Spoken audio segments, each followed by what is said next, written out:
Thank you for joining me on this particular video about retrogrades and why your retrograde planets placements delay you in life. Okay, so there's a couple ways that we're going to look at this. We're going to look at this in two different ways. The first way is that retrograde planets actually acts as a person is actually representing an advanced person. Okay, that's the first way. The second way is that retrograde planets, if you look at according to, if you are a person that studies astrology, according to astrological studies, the retrograde planets represent someone that has been here before, that has misused whatever placement that their retrograde is in. They misuse that energy. So in a past life, so basically people with retrograde planets and wherever it's at, however many, they're dealing with facing karma and paying off karma for a past life, therefore delaying once again, whatever area that the retrograde is in, delaying that area of life, that planet and placement in life, delaying it. So you end up experiencing progress, living life like the typical norms at typical levels in life, and you end up experiencing them later in life. Okay, that would sound like a tongue twister. So if you've heard of this before, you go ahead and comment in the comment section that you've heard of this before. If you have a take on this, on retrograde planets, you can go ahead and comment in the comment section that you have a take on retrograde planets. But let's get back to this. Okay, so we're going to start with the concept of people with retrograde planets are living with or dealing with fixing karmic situations this lifetime. Now, I want to do a caveat because I want you to understand that it doesn't matter which two of the ones that you believe is playing out. The truth of the matter is this: people with retrograde planets show advanced skill set, advanced, almost genius level skills, and either way, okay?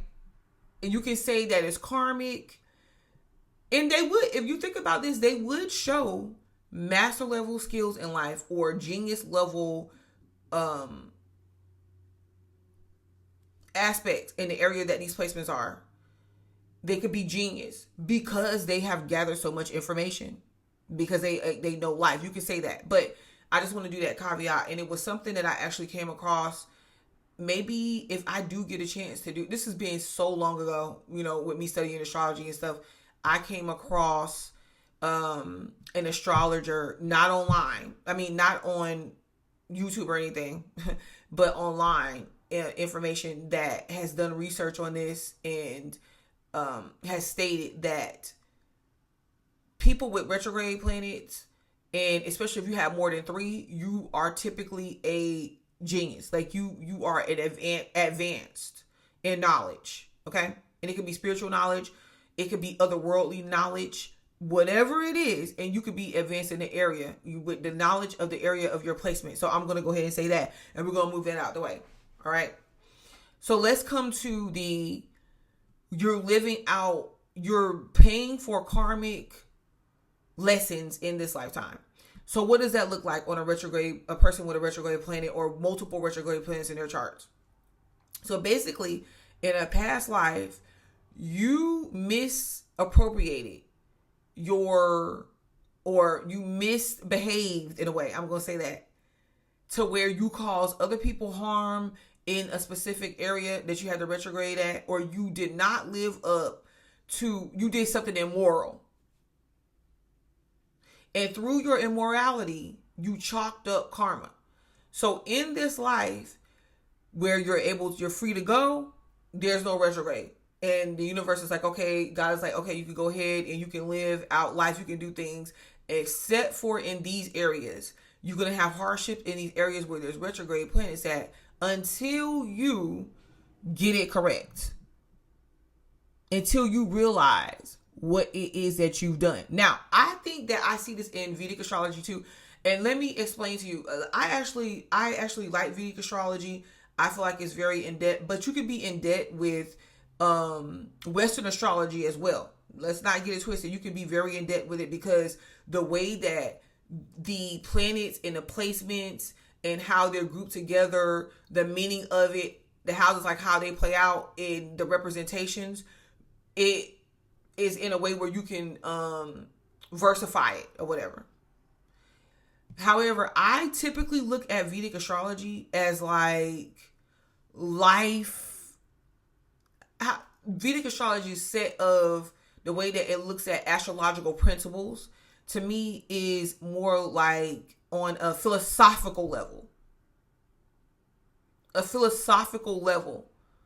More of with accuracy, don't get me wrong, but it's more on a philosophical level, like what we're learning, what goes wrong, a lot of our restrictions, and it's very specific.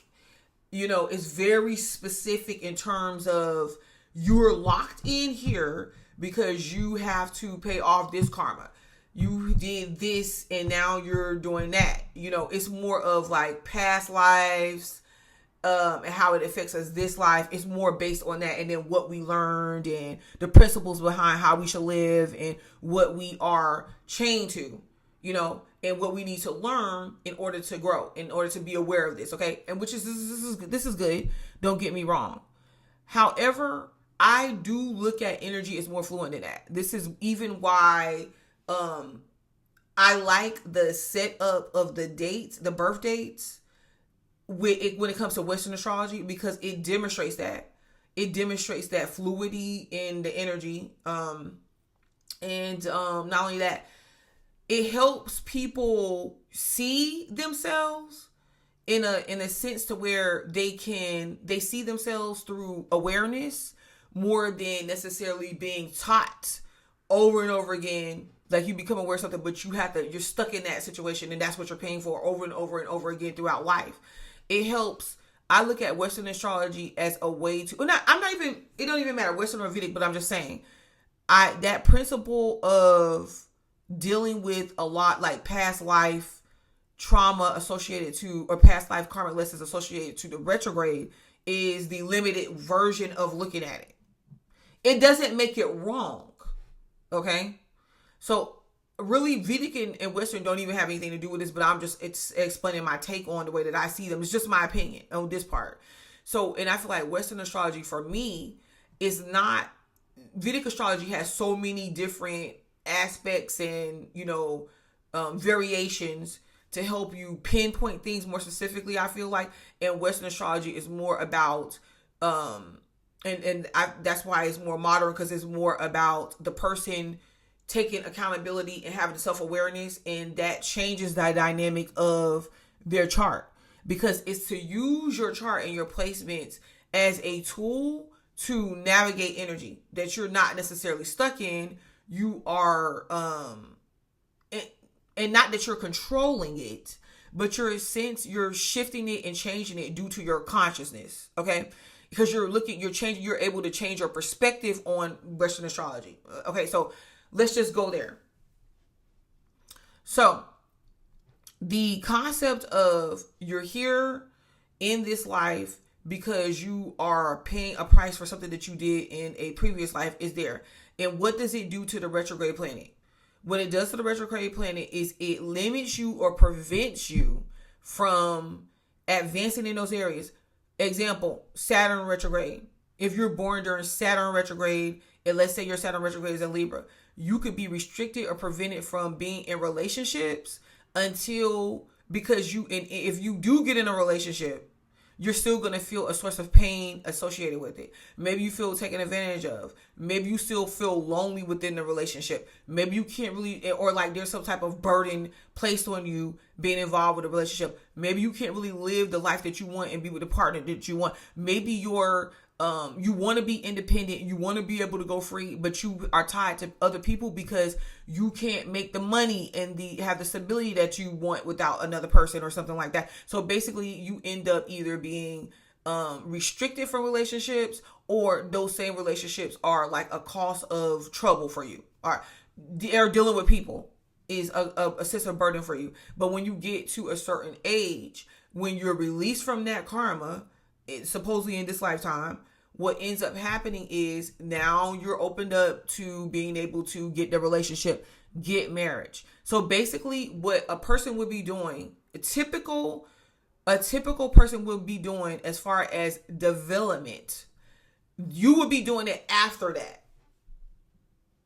They will be getting to do that if they don't have a retrograde planet ahead of time. You will be doing it after a certain point in your life.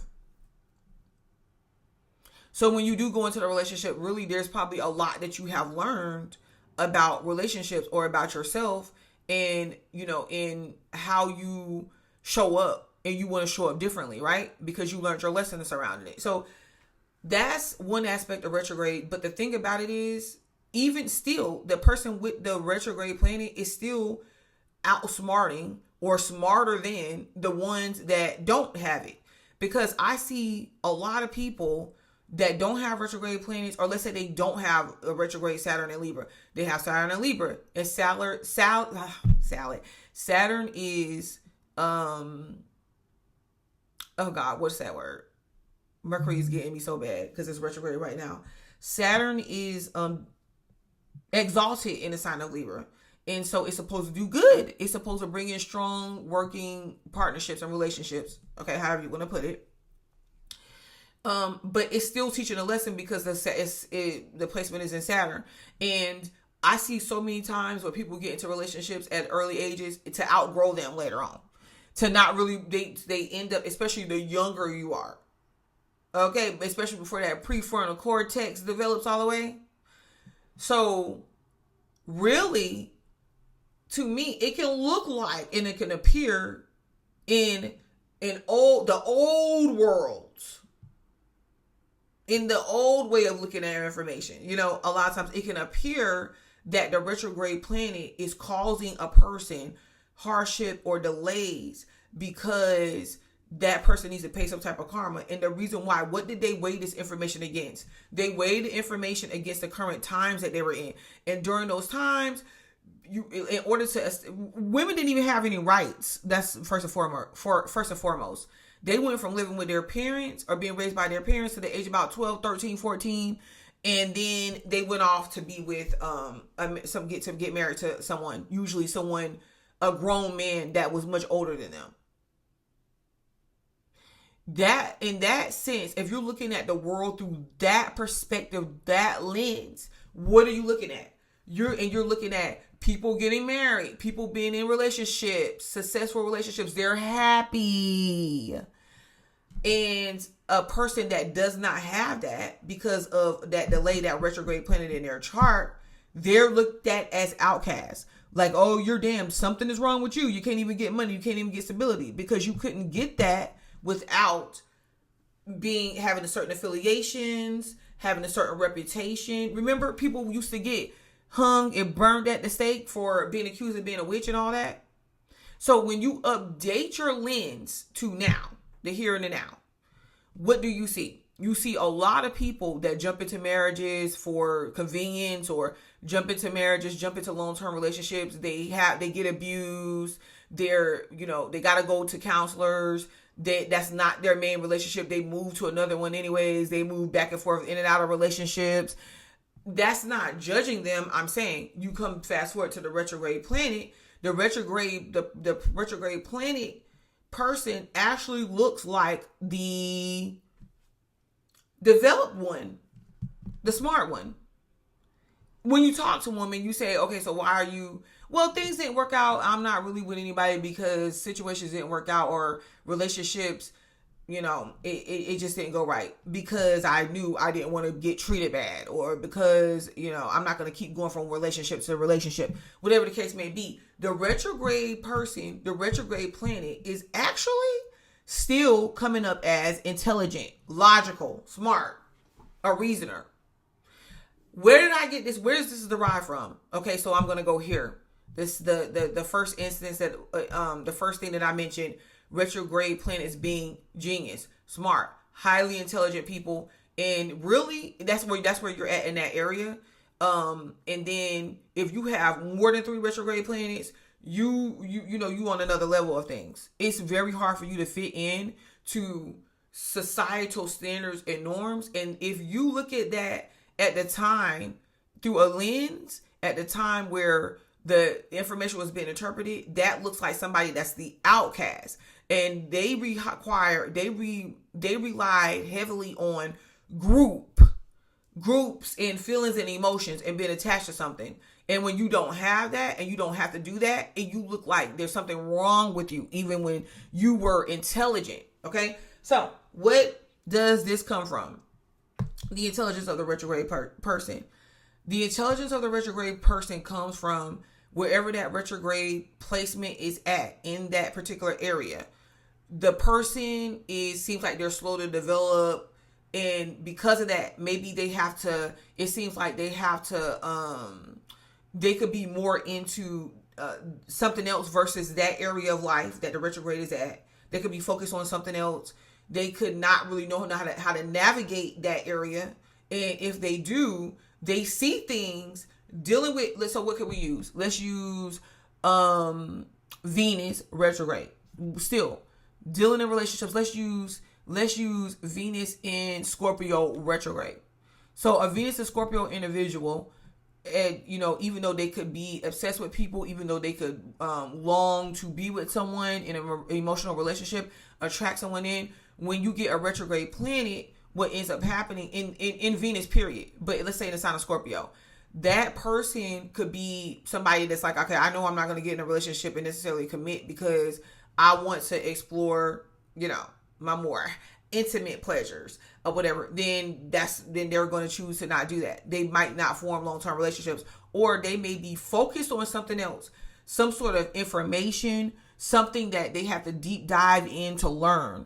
Like it could be their career. It could be something else and even if it's not them making money behind it yet, it could them and the knowledge that they obtain in that particular area. Let's say they want to be explore hidden marine life under the ocean, or in the ocean. They might put time in their earlier years doing that while everybody's running off and getting into relationships, and people may not understand it. And then later in life, they end up making money off of that. And it could have been like their relationship seemed like it was sabotaged in the process. So that's what I'm saying. So this is where you see them actually coming out, being able to make that money or have that lifestyle that they want anyways, a valuable life based on the sacrifices that they made earlier on, which is through a typical societal lens that looks bad. Because God forbid you go after or seek out your purpose, because that's what you're here in life for, if it ain't about a relationship or immediate money and immediate success. But they end up over time, other people may lose their money, lose their success, change relationships, or still be average. That person that's doing marine life study is now teaching and showing other people about it and making money. It maybe even discovering new profound information that when they die or when they pass on, it's here to change the world. So this is the type of energy that you're dealing with when you're dealing with retrograde planets. And let's also explain what a retrograde planet is.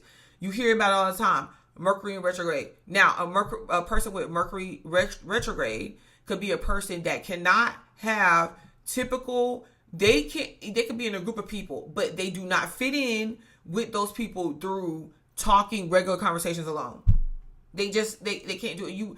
It's like they find a word. They can't find the words to say. They could have like a speech impediment, a stutter, whatever it is. What they can do very well is research information. Like they could be very smart. They can hold a lot of information in their mind. But when they do go to talk on something, they know what they're talking about, and they can have a lot of information, and they could teach other people, and they could be considered as beyond their time. And people don't understand. Oh yeah, well, earlier on when y'all were like going off to college, or y'all were having typical low normal conversations and interactions with people, and you was just living that life, being social. I was studying, Mercury retrograde person is like, I was studying. That's how I got the information. So what seems, but if you're looking at it through the lens of, previously, and you require heavy on interactions with other people, socializing with them, to network, to, go out and find your people, and, accumulating a customer base and all that. A person that refrained from that or did not know how to talk to people in the normal sense, the typical sense, to charm them, to do whatever, was looked at as at a disadvantage, was looked out as an outcast, therefore dimming their retrograde placement as below average, when really these people could be very, very intelligent. Okay, and then they can bring forth some sort of profound information, teach something that is here and survives past their life, past it. So that's the way I look at retrograde planets. And you also got to look at what the retrograde planet is. It represents a planet that stopped motion. It stopped motion. And when it stops motion, what does it do? It has people go back, reflect on life, and especially where it's stopped motion at. It has people, let's say Mercury retrograde, like it is right now. It stopped motion, so it stopped in motion. People have to go back and be like, wait a minute, okay, so I was going on about my life, and I can't just go on about doing this because I missed that. I didn't think of this. I have these issues. This needs to come to the forefront. This needs to get taken care of. Something that they typically would not even think about. So imagine with no retrograde planets, people would there would be so many mess ups in humanity. We would be further behind. We would be even further behind than what we could be compared to other life existence in the universe. Because we would never be correcting ourselves. We would never stop to revise ourselves. We would never stop to think about anything. But typical lens of things, people who could just go straight forward, cross it, you got this, you got that, they're the good people. They're the people that they did nothing wrong in their past life. They are just advanced, I just see it as them living a typical experience, but people with the retrogrades are the ones who did so much wrong, and whatever the case may be. I kind of feel like the way that it plays out, either way, the people with retrograde planets and multiple retrograde planets are actually highly intelligent, and they end up being experienced because they're not really stuck with focusing on typical life situations. They actually have to put meaning into whatever it is that they do. And they may not be focused on, they could be prevented from focusing on certain particular areas in a typical normal way because they could be here to present something different for humanity. Okay, so it's been long enough. So I'm Butterfly to Light. Please like the video, subscribe to the channel because I'll be back.